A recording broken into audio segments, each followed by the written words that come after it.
Welcome to our channel. Today we how to disable seat and climate remote scheduling easy tutorial step by step clearly. To disable seat and climate remote scheduling, start by entering your vehicle. Ensure that your key fob is within range.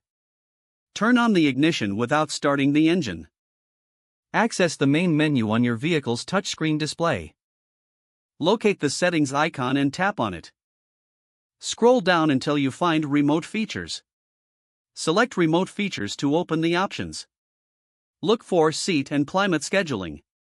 Tap on Seat and Climate Scheduling to view the settings. You will see options to enable or disable scheduling. Toggle the setting to off for both seat and climate features. Confirm your selection if prompted. Exit the settings menu by pressing the Home button. Turn off the ignition and exit the vehicle. Your seat and climate remote scheduling is now disabled. Test the features to ensure the settings have taken effect. If the page does not load, refresh the browser or try again in a private or incognito window. Make sure you are using the correct email address, then retype it carefully to avoid small typos. If your password is not accepted, use the reset option and create a new strong password you can remember.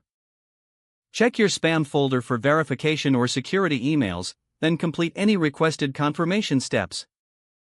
Enable two-factor authentication if available to improve account security and reduce unauthorized access risk. After signing in, review your profile details so your contact information and settings are accurate and current. If you see an error message, note it down and try again after restarting your device and internet connection. Log out when you finish, especially on shared devices, to keep your account and payment information secure. If the page does not load, refresh the browser or try again in a private or incognito window. Make sure you are using the correct email address, then retype it carefully to avoid small typos. If your password is not accepted, use the reset option and create a new strong password you can remember.